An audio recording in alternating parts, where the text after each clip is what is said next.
പട്ടികജാതിക്കാരുടെ ഇന്ന് അനുഭവിക്കുന്ന ഈ വിഷയം പരിഹരിക്കാൻ പ്രധാനമായിട്ട് രണ്ട് കാര്യങ്ങൾ ഏത് ഭരണകൂടം വന്നാലും ചെയ്യണം. ഒന്ന്, ഒരു സർക്കാരിന് എന്തെങ്കിലും കാര്യങ്ങൾ ചെയ്യണമെങ്കിൽ ആ വിഭാഗത്തെ കുറിച്ച് ഒരു നയം വേണം. സാധാരണ നമ്മൾ ചോദിക്കാറില്ലേ, വെളുപ്പാക്കാലത്ത് 5 മണിക്ക് നാട്ടുമ്പുറത്തെ ചായക്കടയിൽ ഒരു ചോദ്യമാണ്, നിങ്ങളുടെ നയം എന്താ, നിങ്ങളുടെ പരിപാടി എന്താ? 75 വർഷക്കാലമായി സ്വാതന്ത്ര്യ കേരളം ഇതുവരെ പട്ടികജാതി പട്ടികവർഗ വികസനത്തിന് ഒരു നയമില്ല. മോശമാണ് പറയുന്നതെങ്കിൽ പോലും സാർവത്രിക ക്ഷമയോടുകൂടി ഞാൻ പറയട്ടെ, ലൈംഗിക തൊഴിലാളികൾക്ക് വരെ നിയമമുണ്ട്, അവർക്കൊരു നയമുണ്ട്. ഇതര സംസ്ഥാന തൊഴിലാളികളുടെ കാര്യം ഇവിടെ പറഞ്ഞ് അങ്ങനെ പറയരുത് സുഹൃത്തുക്കളെ. അതിഥി തൊഴിലാളികൾ എന്ന് വേണം അവരെ വിളിക്കാൻ. പക്ഷെ എന്റെ വീട്ടിലെ ആരെങ്കിലും അതിഥിയായിട്ട് വരുമോ, ഞാൻ കക്കൂസ് കഴിക്കത്തില്ല, അവരെ കൊണ്ട് തൂക്കിക്കത്തില്ല, വാരിപ്പിക്കത്തില്ല, ഒന്നും ചെയ്യത്തില്ല. മറ്റ് സംസ്ഥാനങ്ങളിൽ നിന്ന് കേരളത്തിൽ വരുന്ന ഈ തൊഴിലാളികളെ കൊണ്ട് നമ്മുടെ ജയിക്കുന്ന പണി അതാ. എങ്കിലും പിണറായി സർക്കാർ പറയുന്നത് അവരെ ഇതര സംസ്ഥാന തൊഴിലാളികൾ എന്ന് വിളിക്കരുത്, ബഹുമാനപൂർവ്വം അതിഥി തൊഴിലാളികൾ എന്ന് വിളിക്കണമെന്നാണ്. അത് അവരുടെ ന്യായം, അവിടെ നിൽക്കട്ടെ. അവർക്ക് വരെ ഈ നാട്ടിൽ ജീവിക്കുന്നതിന്, ഈ നാട്ടിൽ വെച്ച് മരണപ്പെട്ടാൽ നാട്ടിലെ ശമ്പളക്രമങ്ങൾ, ജീവിത സാഹചര്യങ്ങളെയൊക്കെ സംബന്ധിച്ച് നയമുണ്ട്, പരിപാടിയുണ്ട്.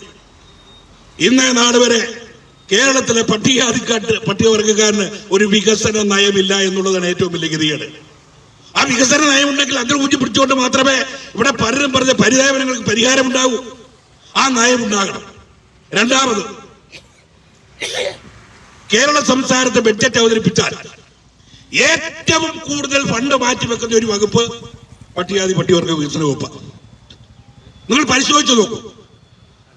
പണ്ടുള്ളതിൽ നിന്ന് വ്യത്യസ്തമായി എല്ലാ വിഭാഗങ്ങളുടെയും 10% ഫണ്ട് പട്ടികജാതി വികസന വകുപ്പിലേക്ക് കൊടുത്തുള്ളത് കൂട്ടിയാൽ ഏറ്റവും കൂടുതൽ ഒരു ഡിപ്പാർട്ട്മെന്റ് ഫണ്ടായിട്ട് കിട്ടുന്നത് പട്ടികവർഗ വികസന വകുപ്പിലേക്കാണ്.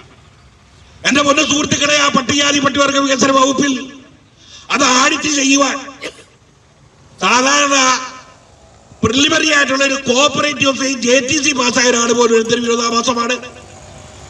അപ്പൊ ഞാൻ പറഞ്ഞു വന്നത്, പട്ടികജാതിക്കാർ ഇന്ന് ആവശ്യപ്പെടുന്ന പ്രശ്നങ്ങൾക്ക് ശാശ്വത പരിഹാരം വേണമെങ്കിൽ അവർക്ക് വേണ്ടി സർക്കാർ വികസന നയം ഉണ്ടാക്കണം. രണ്ടാമത്, പട്ടികവർഗ ഫണ്ട് ലാപ്സാക്കുന്ന ഉദ്യോഗസ്ഥന്മാർക്കെതിരെ ക്രിമിനൽ നടപടി ചട്ടത്തിന് നിയമം പാസ്സാക്കണം.